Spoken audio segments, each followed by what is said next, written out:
고리타분한 얘기 좀 드리려고 하는데 예. 2021년은 영업이익과 순이익 모두 사상 최대가 예상되고 있어요. 올해. 근데 이거에 대해서는 다들 알고 있었던 거 아니냐는 거죠.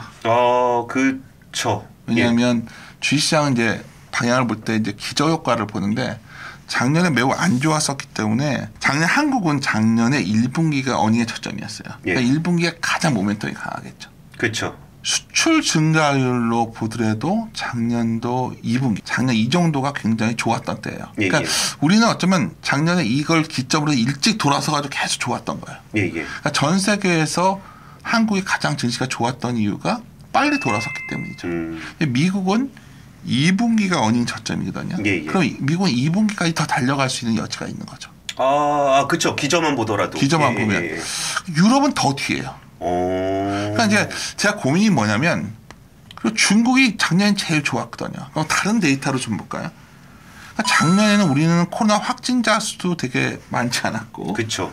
사망자 수도 가장 적었던 나라잖아요. 맞아요. 올해 그러니까 코로나에서 나가는 극적인 효과도 가장 적지 않을까요? 그렇겠네요. 그러니까 어떤 우리가 좋아지는 강도를 보고 시장을 바라봤을 때는 한국 시장이 올해 그렇게까지 글로벌을 선도하지 않겠다가 저희들 생각이에요. 제 생각. 맞던 틀리던. 오히려 올해 가장 좋은 시장은 미국이겠구나.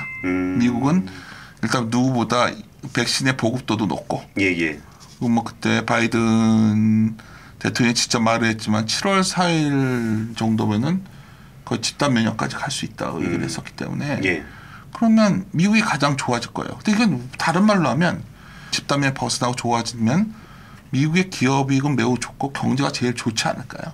그렇겠죠. 제가 왜 말을 돌려 여기까지 오냐면 결국 시장을 바라볼 때 어떤 프레임으로 봤을 때 가장 중요한 것들은 환율이 어떠냐도 매우 중요하고 금리도 중요하고 그리고 그게 기업이익에 관련되기 때문에 중요한 거예요. 그렇죠. 우리가 뭐 장사를 하더라도 뭐 레스토랑을 하나만 열어더라도 어떤 셰프의 실력도 중요하지만 그분이 어떤 오케이션에 있고 또 어떤 그 조건으로 돈을 빌려고 이것도 매우 중요하잖아요. 그렇죠. 그럼 작년에 딱 올해 시장을 바라보면 많은 분들이 달러가 좀 약해지기를 많이 기대했어요. 달러가 약해지면서 이머징 사이클이 와가지고 한국에도 이머징 사이클 돌아오면서 많이 외국인들이 살 것이다. 지금도 그 논리가 매우 강하죠. 올해 시장을 바라볼 때 수급의 관건은 외국인들 확률이 매우 높고요. 개인보다는. 워낙 많이 빠져나갔으니까. 그렇죠. 그러니까 개인들이 왕창 살려면 미국에서 이머징으로 돈이 들어가야 되는 흐름이 나와야겠죠. 그거에 있어서는 저는 굳이 그렇을 것 같지가 않다는 생각을 많이 하거든요. 자기네가 일단 더 탄력이 있으니까. 그렇죠. 그러니까 미국이 그리고 또 하나 이머징으로 오고 좀 전세가 공조가 되는 분위기가 올해 나올까를 작년에 고민을 많이 했어요. 그리고 기억 속에 가장 아름다웠던 기억 중에 하나가 2000년대 우리나라가 중국이 열심히 물건을 싸게 생산하고 미국이 소비하면서 남는 잉여로 어떤 첨단 투자가 들어가는 아름다운 소위 글로벌 불균형 시대를 꿈꾸거나 아니면 2009년 금융위기 이후에 4월에 런던에 G20가 있었는데 그 당시 이후에 중국이 미국을 위해서 굉장히 많은 정책을 쓰거든요. 그렇죠. 채권도 많이 사주고. 근데 지금 모습은 분명히 권 기자님 그런 모습은 아니지 않나요? 지금은 어디까지 싸울지가 가늠이 안 되는. 뭐 싸운다기보다 최소한 서로 협력은 잘하고 있고 어쩌면 우리가 트럼프가 물러나고 나면 바이든은 글로벌 공조를 많이 할 줄 알았는데 분위기를 보면 미국에 와서 해. 그렇죠. 미국의 고용을 늘려야 돼. 왜냐하면 미국 입장에서는 지금 민주당이 이번에 집권한 이유가 뭘까요? 많은 흑인이나 히스패닉들도 민주당을 많이 지원한 걸로 알고 있는데 지지한 걸로. 그리고 고용 문제를 많이 해결해 줄 것이고 최근에 흥미로운 거는 미국의 고용 지표가 많이 좋아지고 있음에도 여전히 히스패닉과 흑인들의 실업률은 8% 이상인 걸로 알고 있어요. 그분들이 이제 복리후생도 가야 될 것이고 교육 이번에도 미국 예산을 봤더니 교육 예산이 어마어마하더라고요. 증가율이. 그러니까 그런 정책에 맞춰주는 이유는 결국은 제가 드린 말씀 미국도 많은 경우 일자리를 만들어야 되고 일자리를 만들고 무역을 해서 재정 정책을 많이 쓰니까 무역도 흑자를 봐야겠고 이런 과정이 결국 용이하지 않을 것 같다. 그러니까 저는 신흥국 쪽에 온기가 돌아오는 걸 오히려 이런 흐름이 비슷한 때가 언제냐. 과거는 사실 반복되진 않지만 제가 이제 자주 말씀드리는 부분인데 제가 개인적으로 가장 좋아하는 대통령이 저는 오바마도 아니고 클린턴이었거든요. 클린턴. 멋있잖아요. 그래서 클린턴이 물론 여러 가지 오점에도 불구하고 제가 굉장히 미국의 민주당 대통령들은 젊고 뭔가 진보적이고 좋아했어요. 예. 근데 이제 아이러니하게도 이상하게 미국의 민주당의 집권을 하게 되면 예. 공화당이 사고를 친 뒤에 집권을 하더라고요. 전쟁을 일으키거나 여러 가지 경제적 문제를 일으키면 미국의 재정적 적자가 엄청 커져. 쌍둥이 적자. 무역도 적자가 커지고 재정도 적자가 커지는데 그 뒤에 민주당이 이걸 항상 해결해 왔는데 해결하는 방식이 뭐였냐? 예. 많은 분들이 궁금해하세요. 예. 결국은 돈을 많이 쓸 때 증세를 엄청 했거든요.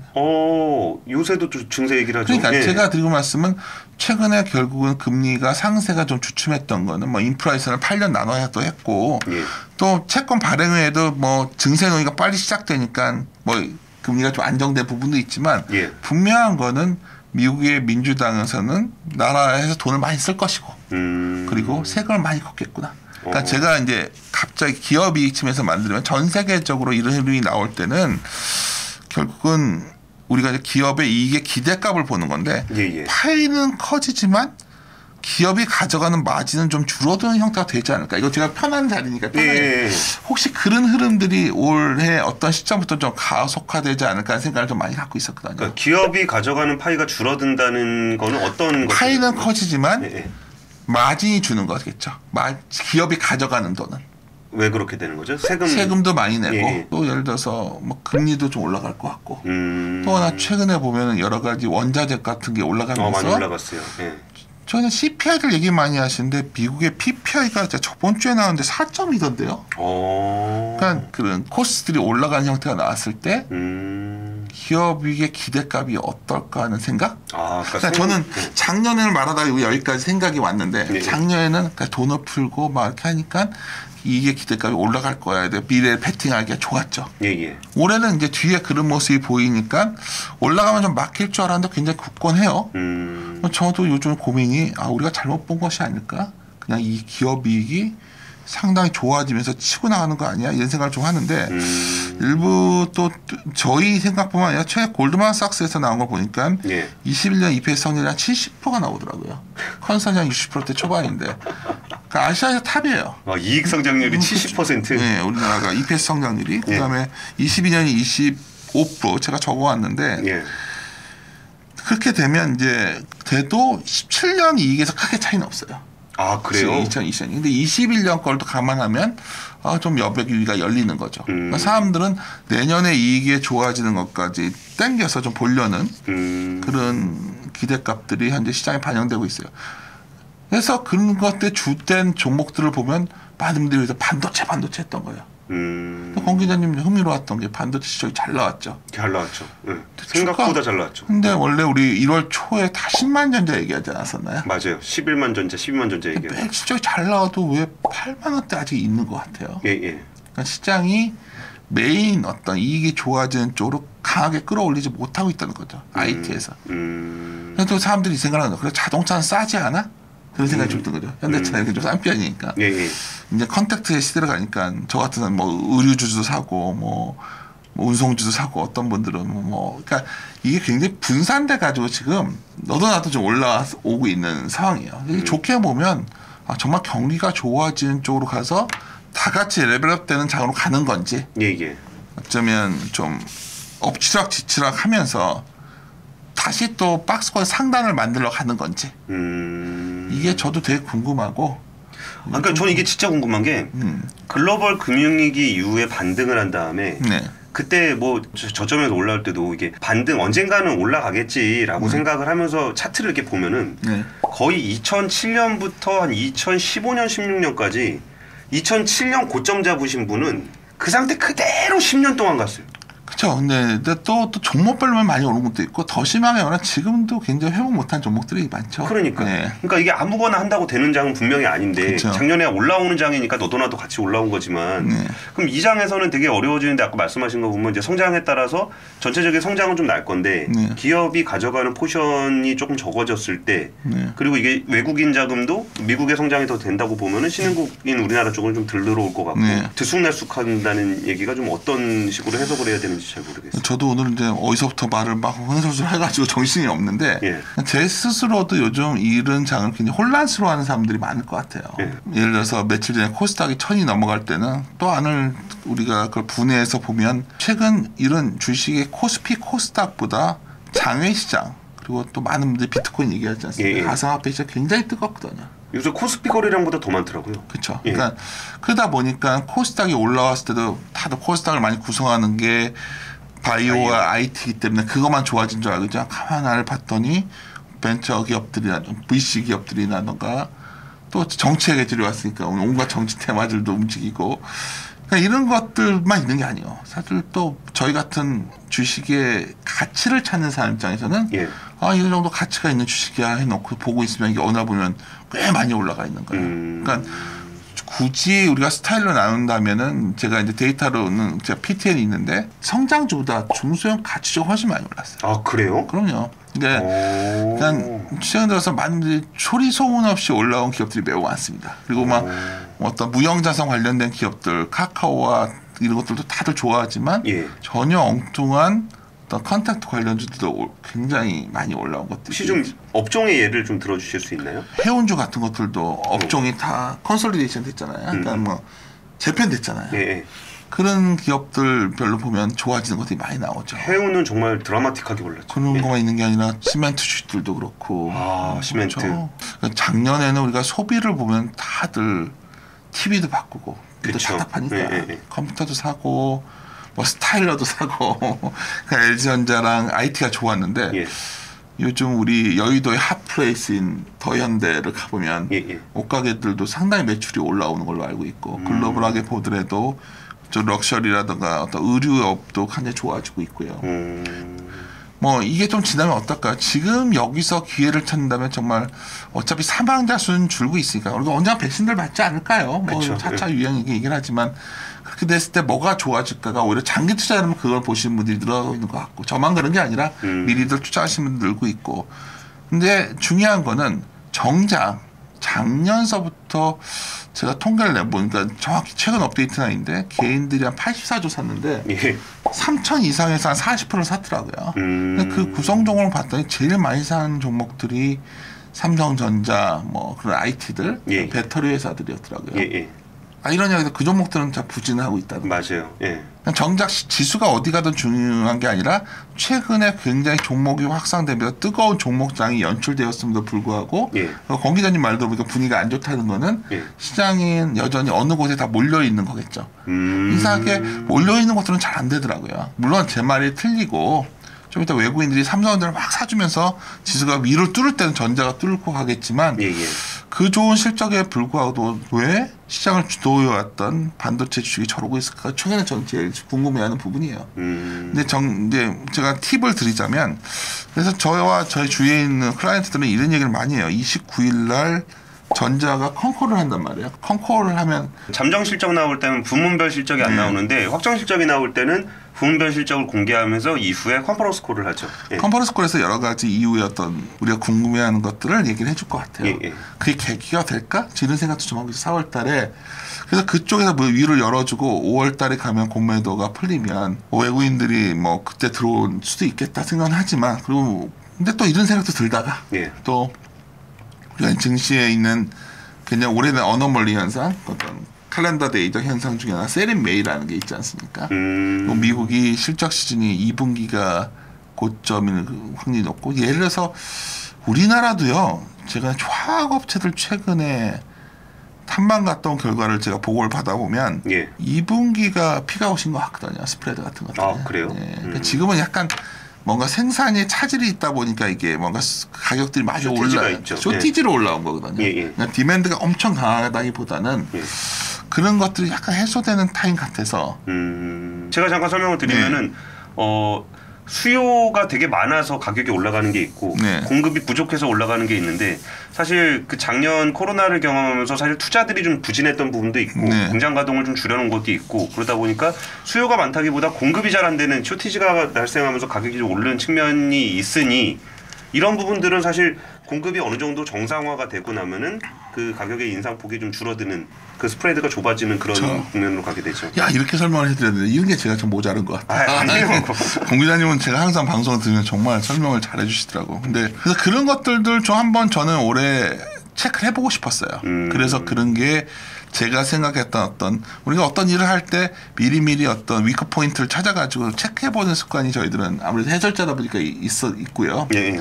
근데 이제 지금 분위기는 그런 거 뭐가 중요해. 구조적으로 증시로 자산을 선택한 자금이 많아졌고. 예.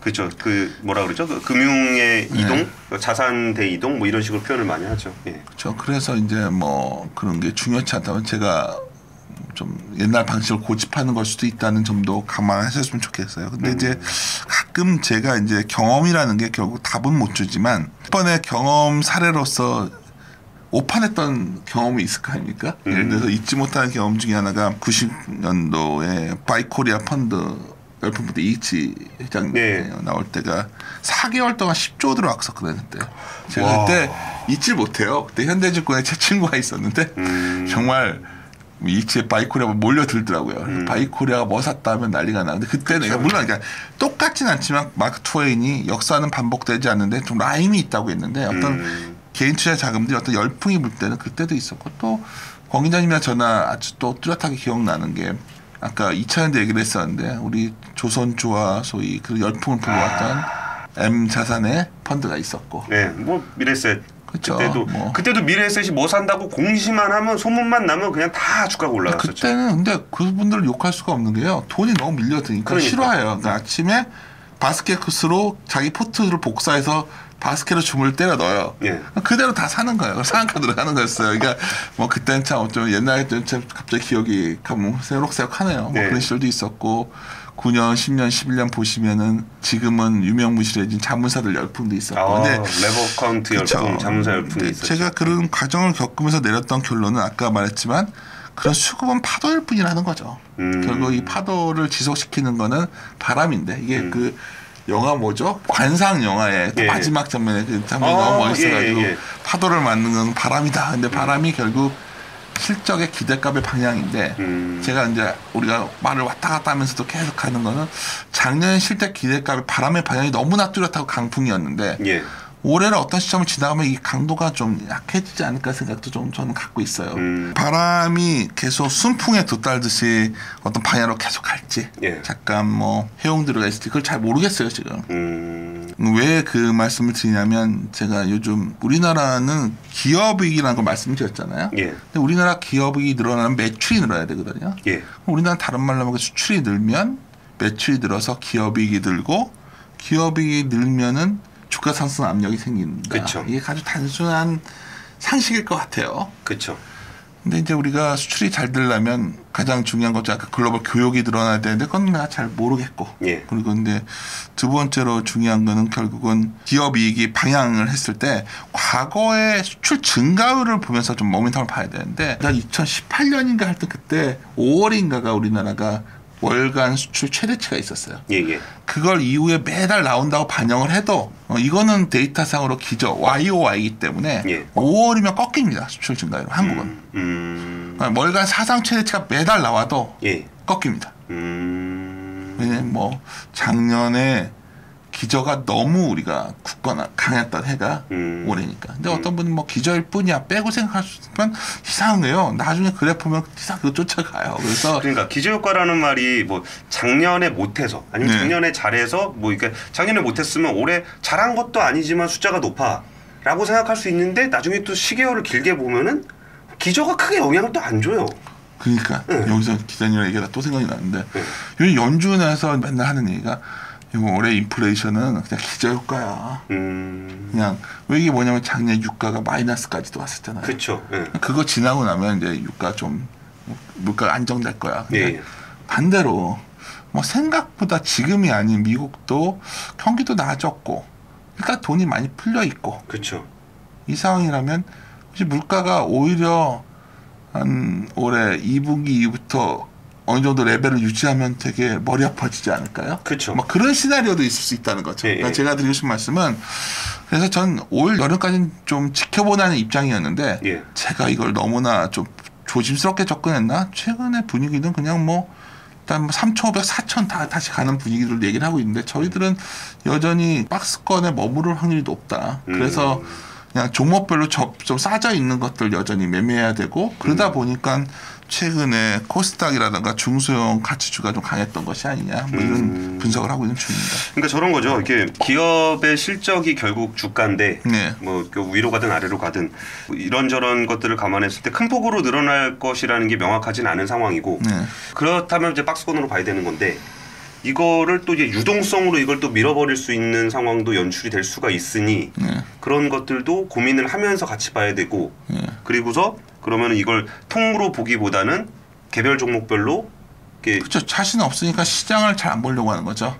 지수 봐봤자 아무것도 못하니까 그건 놓고 나는 좀 비싸져 있는 건 팔고 좀 싸져 있는 건 사고. 그러니까 쉽게 말해서 현재 밸류에이션 수준이 무슨 뭐 옛날에 실러가 말했던처럼 비성적 수준은 아닌 것 같아요. 예. 근데 지금 현재 상황보다 미래의 기대감을 반영한 수치가 현재 주가 이건 맞는 것 같아요. 그러니까 현재 이익 대비해서는 좀 비싼 건 맞죠. 예, 예. 주가가 최근에 조정을 받아도 비싼 수준으로 계속 머무르는 거죠. 그렇죠. 근데 예. 그러다 보니까 이제 이것을 우리가 어떻게 해석할 거냐. 좀 아까 우리가 코로나라는 것이 기존과 다르게 뭔가 파괴된 것도 없고 망한 것도 없고. 그렇죠. 갑자기 자연재해처럼 왔다가 딱 가고 있는데 예. 뭐든지 속도감이 너무 빠르게 진행되고 있기 때문에 정말 빨라요. 그러니까 예. 저는 그 생각이 작년에 속도가 빠른 만큼 원래는 올해 정도는 더 강해지고 내년 정도에 꺾인다 말하는 게 제일 편해요. 보통 위기 후에 3년간 정도 랠리가 있으니까. 예, 예. 근데 저희들이 약간 조심스러웠던 거는 좀 빨리 반영됐다면 2021년 실적이 기대처럼 사상 최고치를 경신할 가능성이 높고 예, 예. 1분기 실적은 굉장히 긍정적이라는 건 부정할 수 없는 사실이에요. 예, 예. 근데 이제 중요한 거는 2017년에 비해서 과연 이게 그 정도로 드라마틱하냐 물어보면 그건 아닌 것도 분명하잖아요. 그래서 2017년에 순이익 비중, 순이익은 좀 늘었는데 왜냐면 그때는 4분기에 한 번에 반영하는 비용이 많았기 때문에. 그렇죠. 그래서 영업이로 보면 최대 수준에 온 거기 때문에 저는 이렇게 말씀드려요. 요즘 이제 전화들 오시면 도대체 어떻게 해야 돼? 좀 편하게 말하니까. 예, 예. 그러면 저는